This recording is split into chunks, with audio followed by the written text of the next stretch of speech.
All right. Okay. So while I think we have our a good critical mass assembled here, so while people are trickling in, welcome everyone. Hello, and thank you for joining me this afternoon and for joining the Pacific Council this afternoon. My name is Amy Kashan. I'm our Chief Development Officer here, and I'm happy to welcome you to today's event on India and China relations. As we get started, I want to thank the Edgerton Foundation for their ongoing support. They underwrote this event and our ongoing series on responding to a rising China. I'm sure many of you have tuned into our past calls on that as well. Before we get into the meat of the program, just a few housekeeping notes. You are all on mute, other than our speakers who are on the line, but we will have time for some audience Q&A here at the end. That will all be written. So if you have a question, if you look at the bottom of your Zoom screen, most of you are probably old hat at this point, but there is a Q&A function. Just click on that, type in your question, and that'll be passed along to our moderator and our speaker. So now, without further ado, I'd like to introduce the experts joining us today, and I'll turn the floor over to them to get us started. Moderating today's session is Dr. Asima Sinha, who currently serves as the chair of South Asian politics, at Claremont McKenna College, and she's joined by Dr. Ashley J. Tellis, who holds the Tata Chair for Strategic Affairs and is a senior fellow at the Carnegie Endowment. Dr. Sinha, Dr. Tellis, thank you so much for joining us today, and I will send it over to you.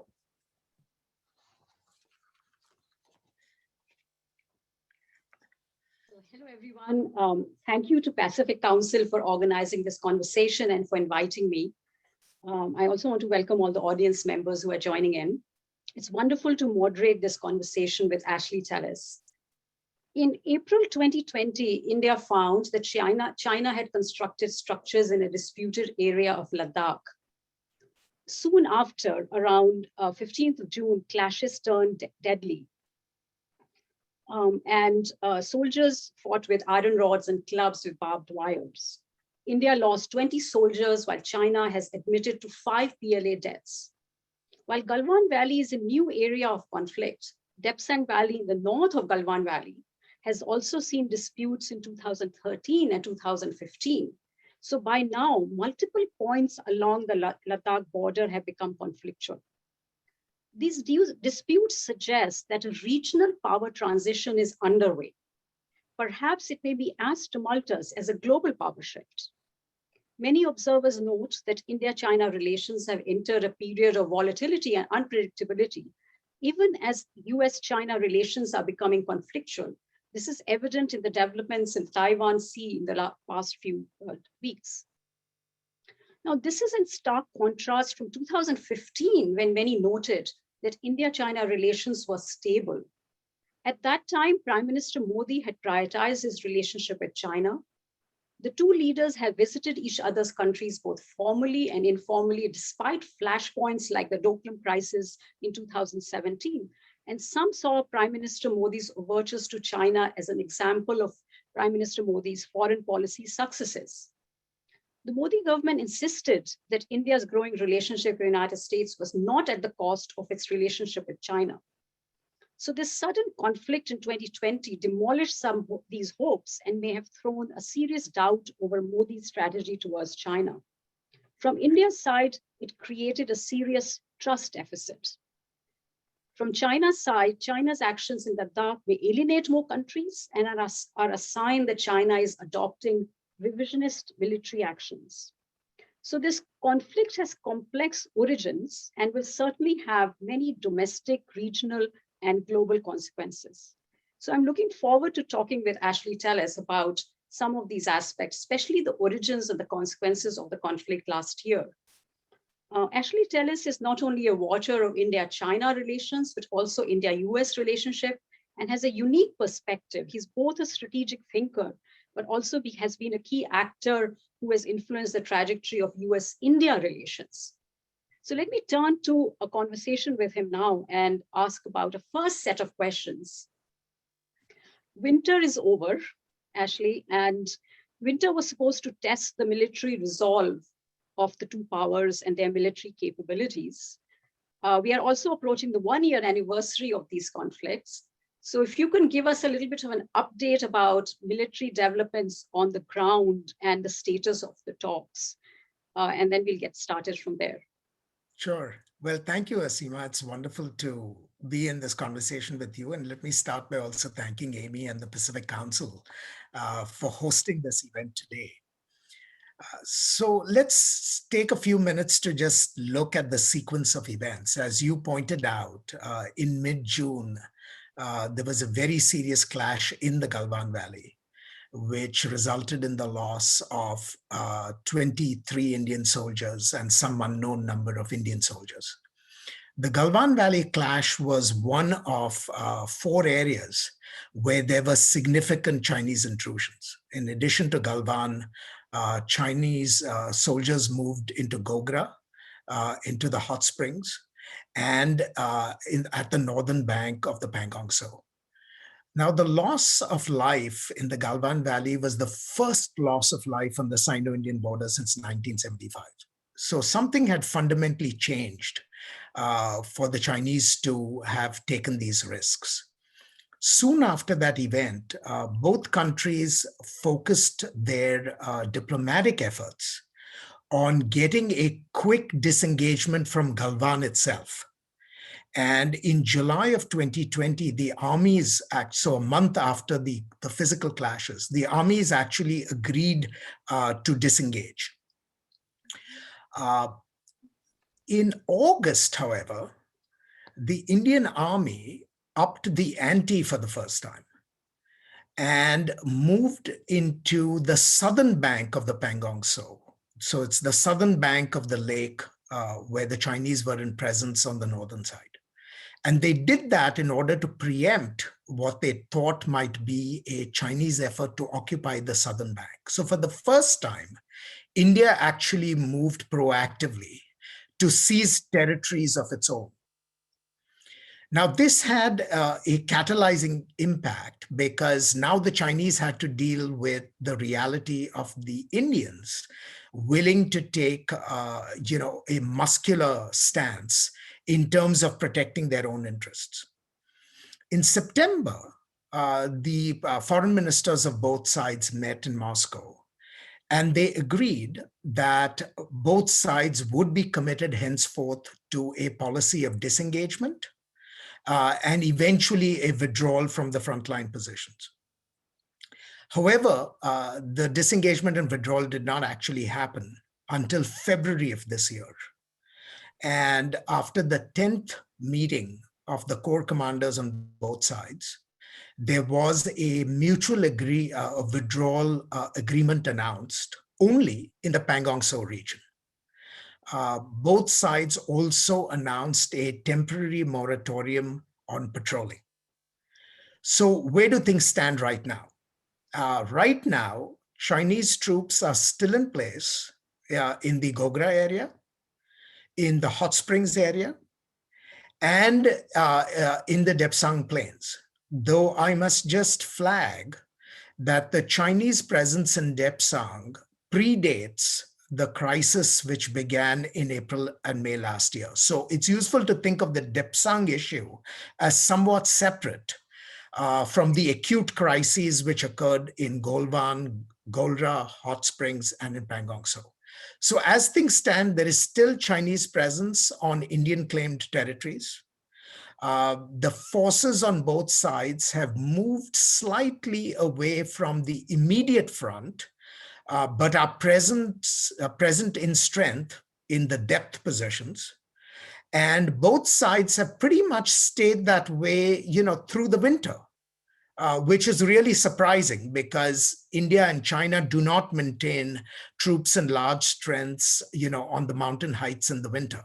But this winter, from November until the present day, there are significant numbers of Chinese and Indian military formations in their wartime positions, which is very, very atypical.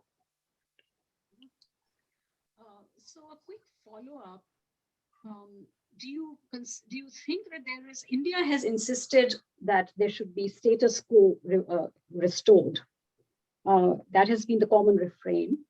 Do you think that is possible at the military level in the near future? You're suggesting that it has not yet been achieved, right?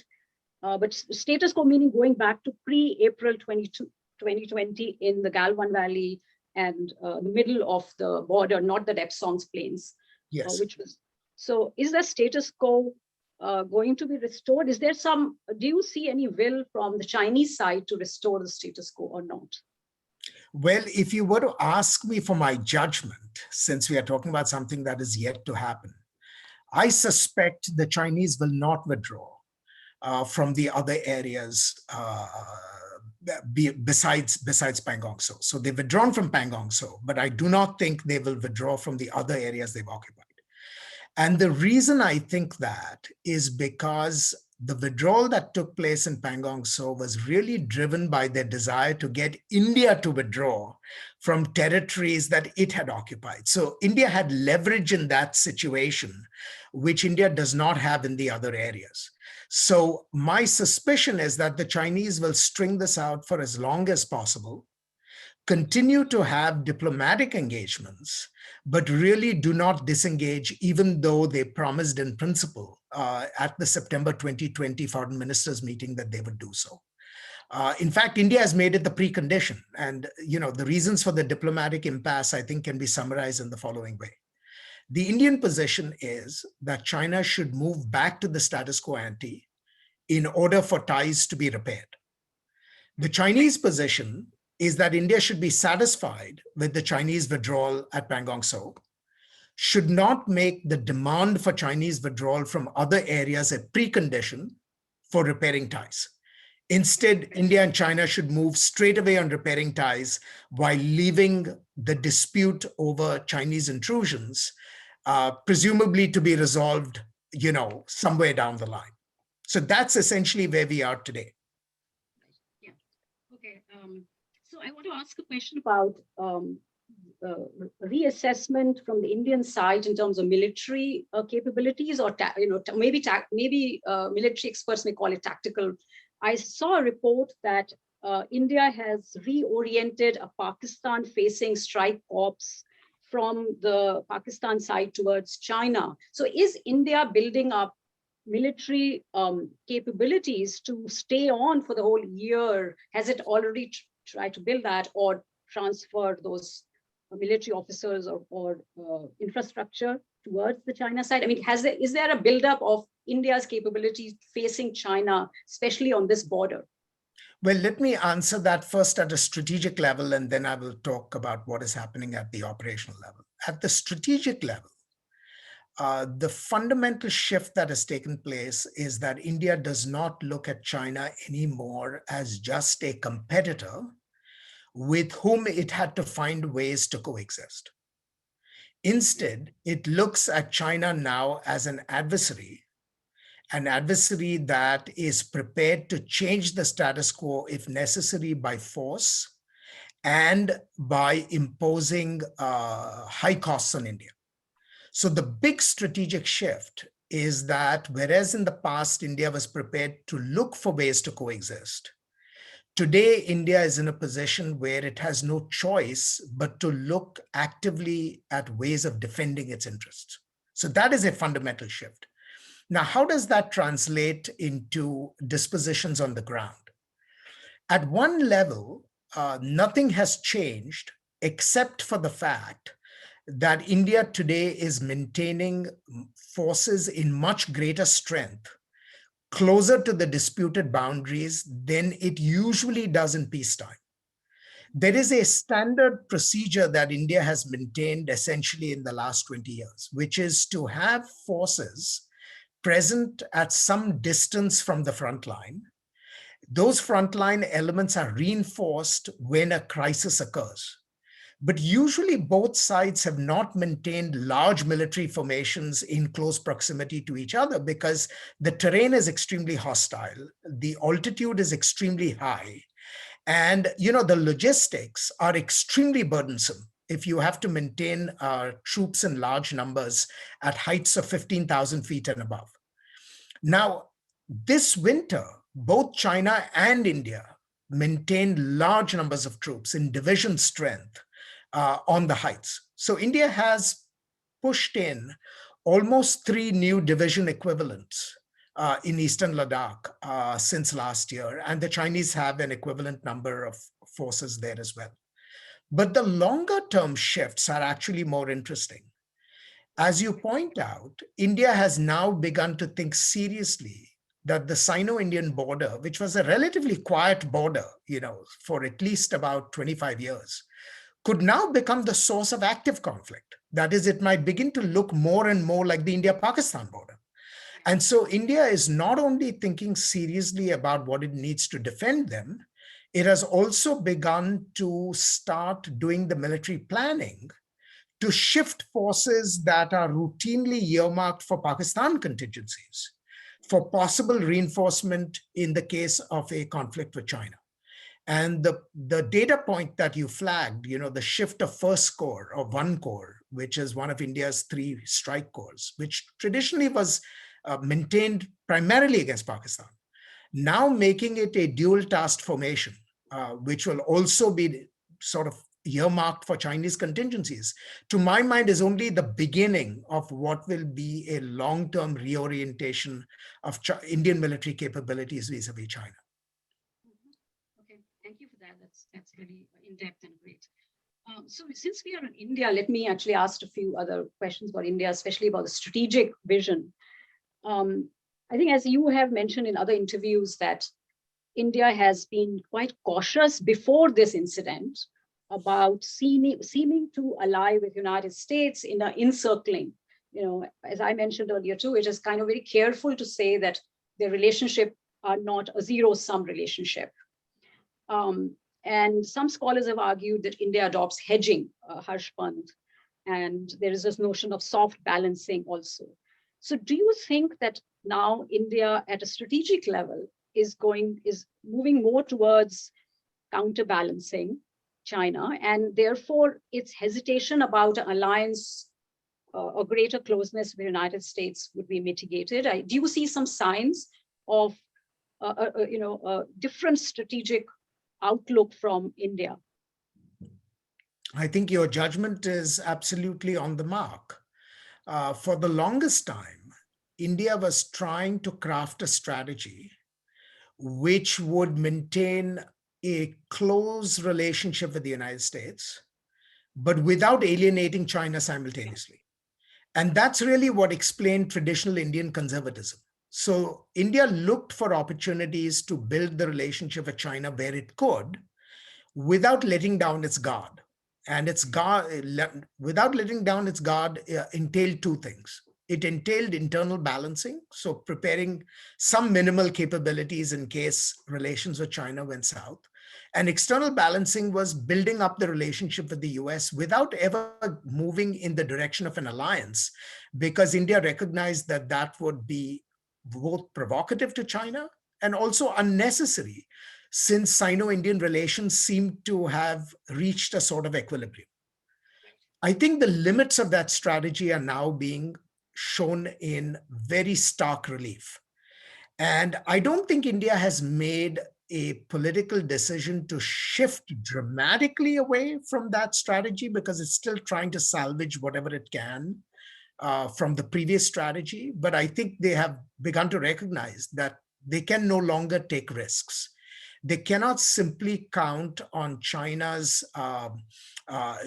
desire for a good relationship with India as a buffer that would prevent them against Indian aggressiveness. And so I think Indian balancing is going to become more and more hard-edged in the years ahead. India will continue to come closer to the United States, but more than coming closer to the United States, I think India will begin to think of China as a multi-dimensional adversary. And you can see this most dramatically, actually, not in the military area, but in the economic area.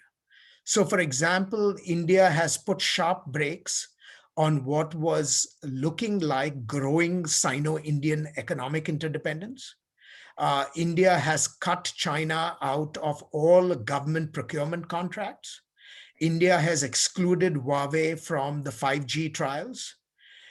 India has cut off China's ability to use its, cell phone apps in Indian territory. So on a variety of fronts, India is basically looking for ways to decouple from China in very targeted ways in the economic space.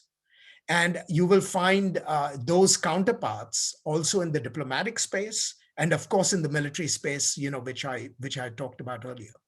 So there is a much harder edge to Indian efforts at balancing China today, which was simply not present before March of last year.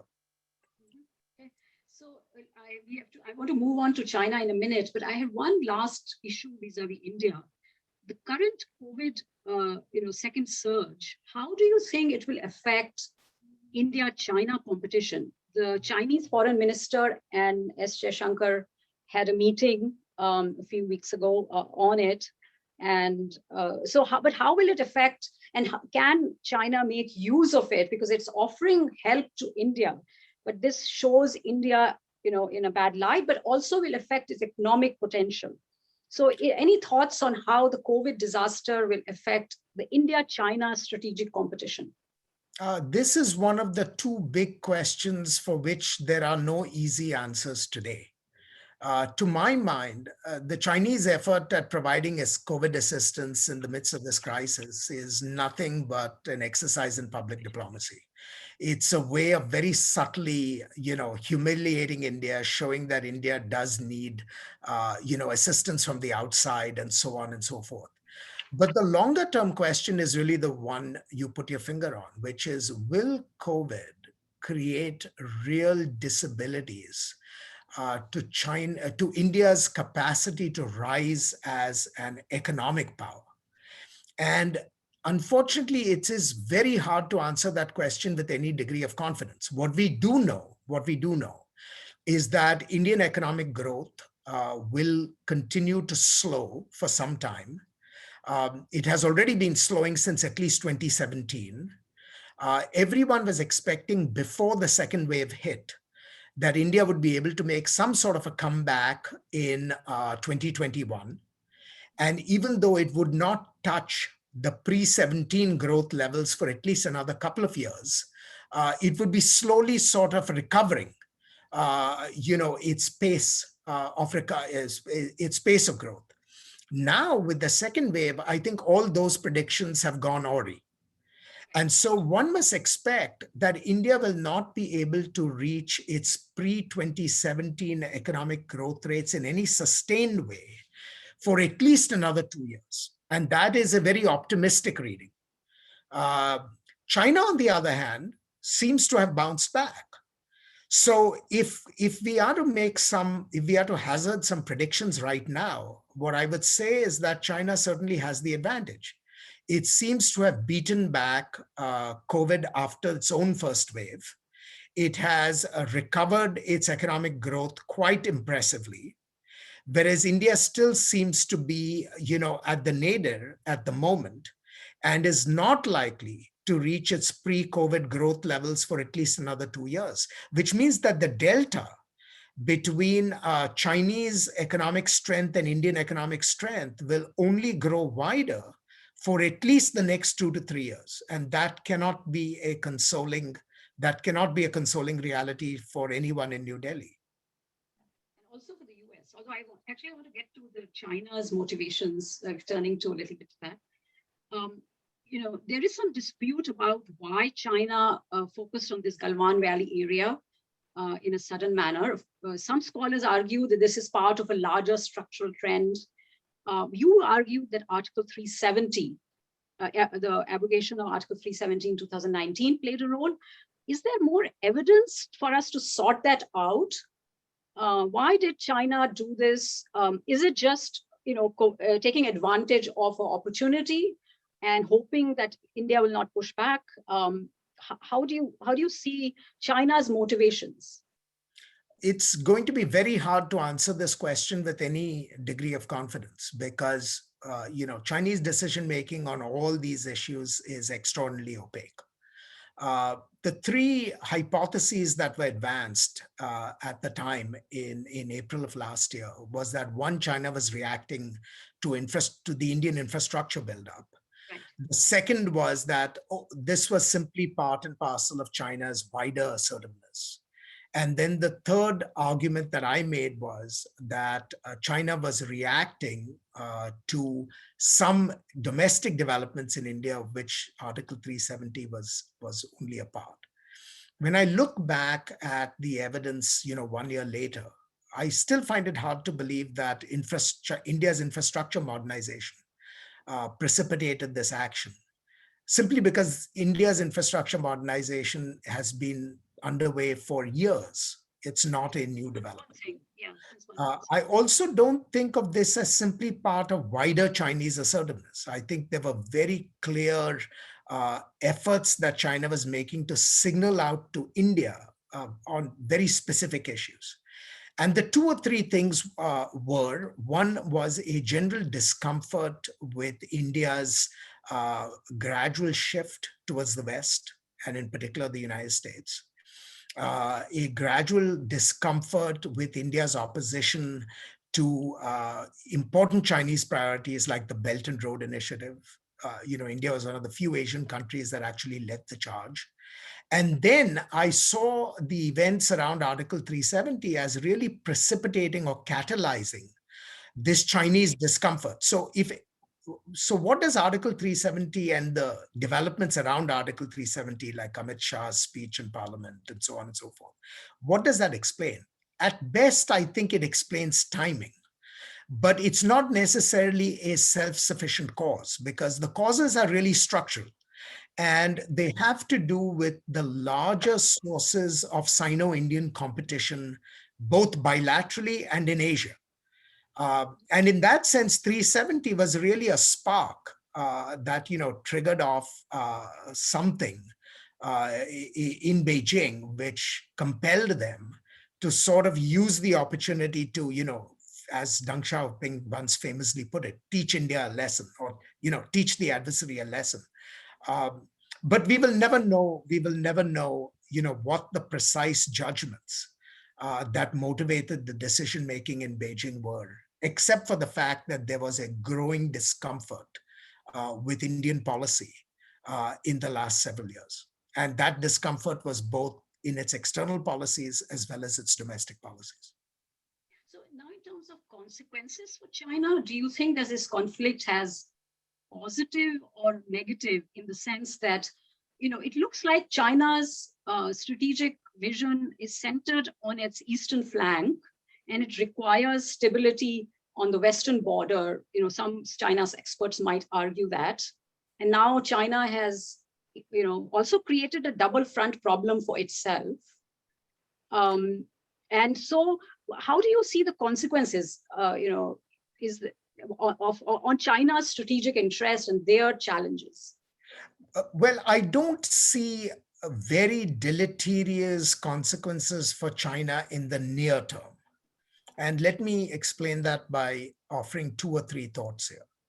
First, I think China historically has been willing to take big risks when it sees important interests at stake.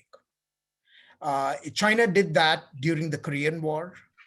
China did that in the struggles with the Soviet Union in 1969. China did that in terms of challenging the United States in the Vietnam War, and so on and so forth. So it's not as if the Chinese recoil from conflict merely because there are risks. Sometimes they're willing to take very big risks when they see their interests at stake. So what are their interests at stake here? I think there are two interests at stake.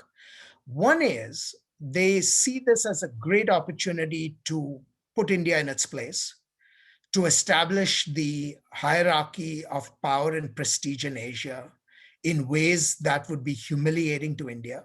That's a very important Chinese objective. And two, whenever it comes to issues relating to Chinese, what they call national unification, so territorial issues, particularly in the outlying areas like Tibet, where Chinese control is still not as robust as they would like, the Chinese tend to respond with massive overreaction. And to the degree that they see India as having sort of uncomfortable ambitions with respect to Tibet, both politically and with respect to territory, the Chinese, I would imagine, would be willing to take the risks of the kind that they did last year. So I'm not one of those who believes that China has now put itself in an extremely awkward position, simply because its relative power compared to India is so great that, one could imagine decision makers in Beijing simply telling themselves that they can absorb the costs, whatever the marginal costs that have arisen because of confronting India. They can absorb those costs and sort of continue to live life, as they wanted to. So I think they also get experience at those high heights, right? Which you oh, said. absolutely. Oh, Yeah, absolutely. I mean, remember, the Chinese military has not fought a war since 1979. And I'm not making the argument that they're looking to fight a war with India, but it's just simply that they accept these as costs that have to be borne as China rises in power and, demands its place in the sun. And so from their vantage point, I think the calculus is not the way it looks like from the outside. But you mentioned long term. There could be an argument made that China is losing friends by the day. Its relationship with India was not like friendship, but it was somewhat cooperative and stable. And almost every country in the world is turning against China, Now, except Japan. So, I agree. I think, Seema, I think this is really what is the heart of the issue, right? So, and there are two ways to answer it. One is, I do think they have made a strategic miscalculation over the longer term, in that they could have at least kept India on the sidelines as opposed to transforming India as an adversary. So to that degree, this is a net negative from the viewpoint of Chinese strategy, that they now have an India that is much more willing to vigorously balance against China in partnership with other players. But on the other hand, I think the Chinese can afford to be cocky, because they've looked at the power trajectories that describe the two countries since 1978.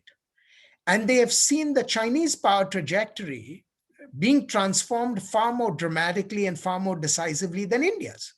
And so, you could imagine policymakers in Beijing saying, yes, there are costs to putting India in its place, but these are costs that are completely acceptable to us because the relative balance of power is still in our favor. And until that relative power balance changes, there's no reason why we ought to be nicer to India than, our immediate interests demand. Okay. Those are really fascinating responses. Let me just quickly turn to United States and Biden's administration. The last time when this conflict started, we didn't have the Biden administration in place, and Biden administration seems to have continued to rely on a relationship with India. How do you see? Did the Biden administration acknowledge the seriousness of the India-China conflict in 2020, and how does the Biden administration see the China's threat vis-a-vis India's, vis-a-vis the specific conflict? So I think there is a high degree of continuity in the way the Biden administration has approached the Sino-Indian conflict compared to its predecessor. That is, the Trump administration saw this as more evidence that China could not be trusted, that China was a real threat to a stable world order, and so on and so forth. And therefore, the Trump administration moved very quickly in support of India at the time of the crisis. I don't think the Biden administration has a dramatically different view of China. So there may be some changes in US-China policy on the margins, but fundamentally, I think the Biden administration sees China now as a strategic competitor that has to be balanced through collective action on the part of America and its allies. And in this context, India may not be a formal ally, but it is certainly a friend for purposes of the balancing of China. And so I do not expect that there will be any dramatic shift away from the policy that the Trump administration put in place with respect to support of India in this altercation with the Chinese. Yeah, that's also my assessment. The the challenging issue is that if Indian growth continues to decline, and if the COVID experience reduces India's status, if not its capabilities, then Biden administration policy will have to go deep. It will have to enhance Indian capabilities and India's growth, combined with giving it coalitional power, right? This is the central question to my mind. The central question is actually less what the Biden administration will do, because I suspect I know their inclinations. Their inclination will be to support India in every way they can. But to be realistic, we cannot support India beyond a point, right? Because ultimately, what the success of the outcome will be depends fundamentally on what happens inside India.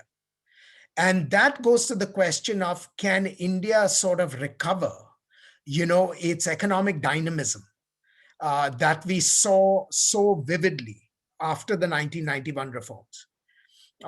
Can India continue to integrate itself more deeply, with the rest of the world, and particularly with its friends in economic terms? So these are decisions that Indian policymakers have to make. And I just hope that they make the right decisions, because if India fails internally, let me put this very starkly, if India fails internally, there is nothing that the United States will be able to do to prop it up as an effective balancer vis-a-vis China from the outside. Yeah. And so that really is something that I think Indian policymakers appreciate. But, unfortunately, the dice seems to be loaded against them right now, because the pandemic has really taken a toll of India. And we just have to, wait and see how well India manages it in the next few months. That will really be a marker on whether India will be able to make the comeback that we all desire. Yeah, great. I think maybe we can move to some questions. Is there any other issue, Ashley, you wanted to reflect on before we move to questions? We have a couple of minutes before we can move to questions. Well, I wanted to just make one other point. I think India has completely woken up to the Chinese challenge. And as I said earlier, the events of the last year have been a turning point in India's own strategy, right? But I also want to caution against expectations that implies that India will immediately sort of, move, into the arms of the United States as some sort of a proto-alliance partner. I think India is very conscious of the need to protect its freedom of action, and it will deal with a diversified set of players. So when one thinks of China, you have to look closely at India's relationship with Japan, which is very pivotal. India's activities in the context of the Quad, which brings in both the United States and Australia. And equally importantly, India's relationship with Russia, which, India still puts a lot of stock on because it believes that the Russians can still play a role of restraining the Chinese, no matter what their other grievances with the West may be. So I think it's important to keep in mind that India does have a suite of options beyond the United States. And India is not going to sacrifice those other options simply because, the US happens to be an easy partner and available at hand. Yeah, great. Thank you. That was really important. Do you think there's also been a rethinking in India in terms of putting pressure on Tibet or even Taiwan? I think I saw some report that there was a meeting between some Taiwan or something in Indian, like counter pressures, which India has been very careful to do, not to do. Yes, and I think India will continue to remain very cautious about doing things like that. So there are two big sticks that India has. One is, of course, Tibet. And there is a large expatriate Tibetan population of refugees in India. And the Chinese often think of that as essentially an Indian, knife that is pointed at Tibet's heart, which is that India could use the refugees that are present in its own country as a sort of force that could challenge Chinese occupation of Tibet, right? Uh, India has been very cautious. It has provided, protection to Tibetan refugees, but it has been very careful about using them as a sort of fifth column, to undermine Chinese power in Tibet.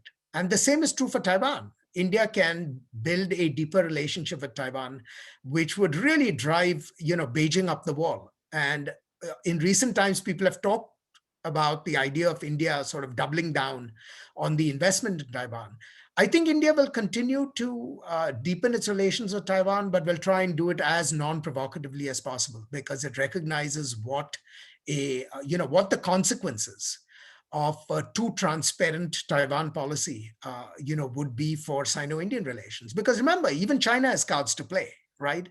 China can go back to the pre-1980s policies of fomenting insurgencies in India, as it did in the Indian Northeast for 30 or 40 years. China can go back to doubling down on its relationship with Pakistan. So both sides have cards, and I think both sides will be careful about how they use them. No one is going to, move recklessly on these counts, because the consequences are really significant. Thank you for that. So let's move to some audience questions. I'm going to read out the questions to you, Ashley. So the first question is from Brewer Stone. He says, Dr. Tellis, can you talk to how the various political economic lobbying constituencies in India with respect to China have evolved in recent years? Has growth in trade and investment had any impact? How strong is India's populist sentiment regarding China? These are both very good questions, and I'll break it up into two categories. Elite attitudes to China, and then popular attitudes to China. The only lobbies, if you want to use that word, that arose in the India-China context in recent years were economic interests, which benefited from Sino-Indian trade, and used India's dependencies on China for various industrial goods, pharmaceutical raw materials, and so on and so forth, as an argument for caution in how one manages the Sino-Indian relationship. So in normal times, Indian policymakers were cognizant of India's economic relations with China and the importance of protecting those economic relationships. Today, I think that the ground has been cut from under the feet of these constituencies. That even though there are some economic elements that profit from the economic ties with China, they have no political standing as far as Indian decision-making goes. And you can see that in the way that the Indian government has moved very resolutely to curtail economic ties with China since the crisis of last year. So whatever the constituencies are, they do not have veto powers over the Indian state with respect to how the Indian state manages its relations with China. So that's point number one. Point number two, the more dramatic shift has actually been at the popular level. That prior to the events of last year, popular sentiment towards China was actually quite agnostic. I mean, India's security elites always thought of China as a major threat, but the man in the street or the woman in the street, thought of Pakistan as the palpable threat rather than China. Since the events of last year, this has changed completely. And there is a popular upsurge of antagonism towards China that actually Indian policymakers are struggling to manage, because they want to keep, their options with respect to diplomacy open, and they don't want to be boxed in by a sharp spike in negative sentiment at the popular level. But that shift in popular sentiment has taken place, and I fear that it will be very hard to repair unless the Chinese make some very take some very dramatic initiatives, with respect to repairing ties. And given Chinese attitudes today, I don't see that on the horizon at all. In fact, what the Chinese did in the last couple of days, which is, to go around to both Bangladesh and Sri Lanka and threaten them against joining the Quad, is a very nice reminder that the Chinese are not exactly in a mood to play nice. So at the popular level, I think they have lost whatever constituencies there were that previously were agnostic about China as a challenge. So, and that will constrain the Modi government. And if Chinese know anything about democracy, the foreign policy autonomy that the Prime Minister Modi might have might be reduced because of that popular sentiment. Well, and that's absolutely right. And that's something that, of course, the Modi government is obviously cognizant of as well, right? Because it does want to protect its freedom to deal with China on the basis of national interest rather than, extraneous considerations. Right. So we have another question from Jerry Green. He says, our mayor, which is Los Angeles, is set to be shortlisted for the ambassadorship to India. I didn't know this. Any advice for him? Well, I would be delighted to see him as, ambassador to India. He's an extremely capable politician. I would just say that, if he finally gets to New Delhi, he will have his work cut out with him. He will have his work cut out for him. Because even though the bilateral relationship has been on the upswing in recent times, and the Chinese have made, their fair share of contributions to bringing the United States and India closer together, there are still, significant challenges on the horizon. And the two biggest challenges that I think, the next US ambassador to India will have to manage will be first, the growing disputes that we have in the economic space, particularly on the trade side. This is something that no longer can be pushed under the carpet, particularly as India becomes a big player in the world of e-commerce and data management and so on and so forth. Then the decisions India makes domestically will have international impact. And that international impact will be seen most immediately on the biggest and most successful US companies. So, managing our economic discord, I think, will be a significant challenge that the next US ambassador will have. And then the second issue, which, is less pressing today, but more and more American constituencies are concerned about, is about the weakening of India's liberal democracy. And there are many societal groups in the United States, and particularly in the US Congress, that are deeply concerned about the deterioration of Indian democracy. And ordinarily, this is not an issue that should divide us, but it has the potential to. And so while we're doing very well on the strategic side, managing these two challenges, I think, will be very important. And so if your mayor ends up going to New Delhi, I will, of course, wish him well and, support him in every way I can, but it will not be, an easy posting. I think there is another question from Alex Barker. Has the increased Chinese naval presence in the Indian Ocean altered the balance of power, particularly given the ports it helped build in Sri Lanka and Pakistan? And I want to also add to this, I actually had a excellent thesis student who did a research on India-China Sri Lanka relationship. And her conclusions were that Sri Lanka actually has invited China into a sphere of influence, as it were, for its human rights concerns, because China began to support Sri Lanka's human rights violations at the international level. But now India is having to react to that. So there is, she argues that essentially the regional power transition is very evident, in the India-Sri Lanka-China relationship. So yeah, that question about how this will affect the balance of power regionally.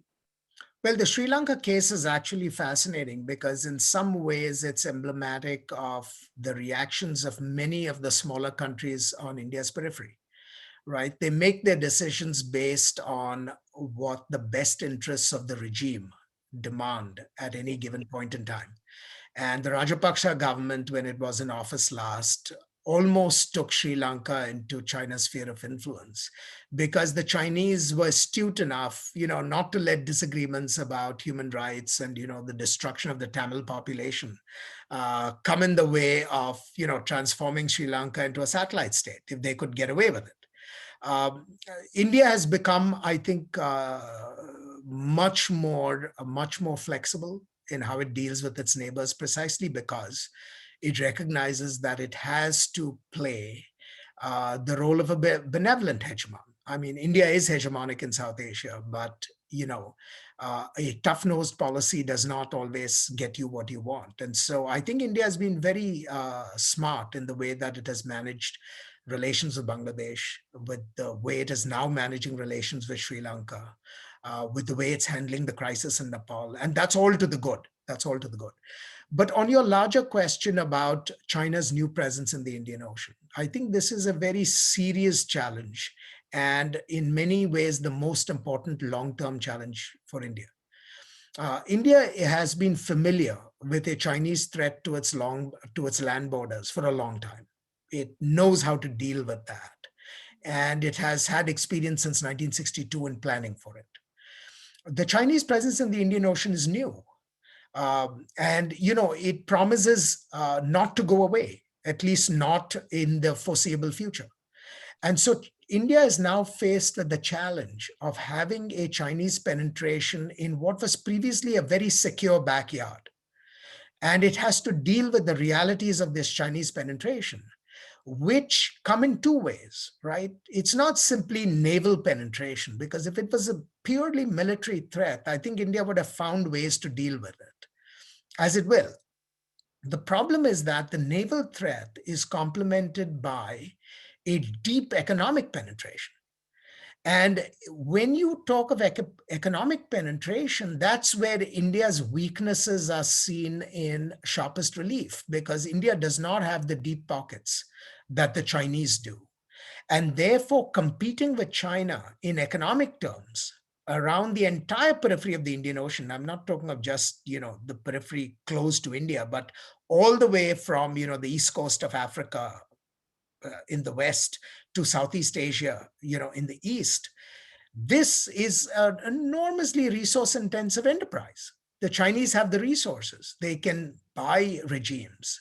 They can provide trade access. They can provide markets. They can provide goods. They can even provide advanced technologies, as they've been trying to do, by exporting telecommunications technology, around the world. India does not have those assets. So what is India to do? India has to essentially play a smart game with very few cards. And the biggest asset India has in this is that at the end of the day, all these countries on the Indian Ocean periphery do desire to remain independent, right? For most of these countries, they don't want to trade their independence for becoming a Chinese satellite state. And India can play on that fear, which is both real and genuine on the part of the regional states. And India can sort of do small things to show that it can be a contributor to public goods in the region, and that it can be a source of diplomatic support. And even if it cannot compete with China economically at the same depth, it can still be an attentive partner. And that's what India has essentially been doing. So it has doubled down on its diplomacy throughout the Indian Ocean basin. It has created modest forms of military presence because they recognize that out of sight means often out of mind. So there is a military presence now throughout the Indian Ocean basin, particularly through the use of naval forces, which is actually reassuring to many of the regional states. And to the degree that India can compete with partners, it has worked with the Japanese and worked with the United States to provide economic alternatives, to projects that would otherwise have been Belt and Road projects. So in its own modest way, India wants to stay in this competition. And I think that is a very important, that's a very important presence, and the one that the US supports entirely. But this is a long game. The dangers that you flag are real. India cannot afford to lose the presence game in the Indian Ocean, because if it does, then it is confined to being purely a South Asian power. So if India dreams of playing a bigger role in the Asian space, it has to be able to maintain a competitive presence in the broader Indian Ocean basin and more generally in the Indo-Pacific. You know, my student Nandini Patel, what she found was that India has been offering a lot of credit lines to Sri Lanka and is doing exactly what you're suggesting. But many of those projects are announced, but they are not implemented. Now, the same problem appears with the Belt and Road Initiative. But India has to sustain, what you said, it has to sustain those foreign policy orientations into real projects and real help on the ground. There is one last question. It looks like is from Alexander Moore. Is India's current foreign policy something we should associate with BJP or Prime Minister Modi? If the latter, what might a post-Modi Indian foreign policy look like? This is a very good question, but I think on the fundamentals, there is much greater continuity with traditional Indian foreign policy than even the Modi government might want to admit. So what is that continuity? The fundamental continuity is that India still seeks to mark its way in the world while protecting its strategic independence. So even though there have been a sharp spike in external crises in recent years, crises involving Pakistan, crises involving China, the Modi government has not fundamentally changed, India's foreign policy course, which was set immediately after its independence, which is it seeks to maintain a freedom of action, a freedom to pursue sort of its own interests without any alliance affiliations. Now, this doesn't mean India will not, work and develop partnerships as appropriate, but it has been very careful, even with its closest partnerships like with the United States, to avoid those becoming alliance-like relationships. So on that fundamental point, there is much greater continuity than people, sometimes realize. Second, India still believes that the long-term solution for India's success in the world has to be economic development and internal balancing. Again, this is a policy choice which predates Modi and predates Modi by many decades. And Modi has done absolutely nothing to fundamentally change this route. So what has been distinctive about Modi's foreign policy? I think the most distinctive thing about Modi's foreign policy actually, and it's somewhat ironic, but it actually goes back to Jawaharlal Nehru's activism in the 50s and the 60s. That is, Modi has realized that it will be a long time before India can play the role of being a genuine great power, because it has deficits of material capabilities. But what he has tried to do is to prevent those deficits from coming in the way of an activist foreign policy. Now, remember, this is something that Prime Minister Jawaharlal Nehru also pursued in the 50s and the 60s. In fact, Nehru was very conscious that India's material weaknesses would not allow it to become a great power in a hurry. And so he substituted material power with moral power. Now, Modi is not, doesn't talk very much about moral power, but he does have a great faith, a great confidence, and a great pride in India's civilization ethos. And he has not been shy about talking about India's civilization and, the benefits and the importance of recognizing India's civilization. So in a very ironic way, even though Modi, does not see eye to eye with Nehru on many things, he has pursued a foreign policy that punches way above India's material weight. And I see that as being one of the most distinctive elements of Modi's foreign policy in recent times. Thank you. We have come to a close, but I think General Green is going to close out the session. Thank you, Ashley. I really, enjoyed that session, and I hope to be in touch after this. It was a pleasure, Seema. I'm so delighted to see Jerry, with whom I worked many years ago. And it was great, Jerry. Thank you for inviting me today. Oh, Ashley, thank you. And Nisina, thank you so much as well. One can never spend too much time talking about and looking at India. So I hope we can call on you both again. And I really want to thank you both. And I want to thank all of our audience for joining us today. So thank you so much. Take care. Ashley, really good to see you. Likewise, and of course, happy to help anytime. Take care of yourself, both of you. So much. Bye-bye. Thank you. Bye-bye. Thank you, Ashley.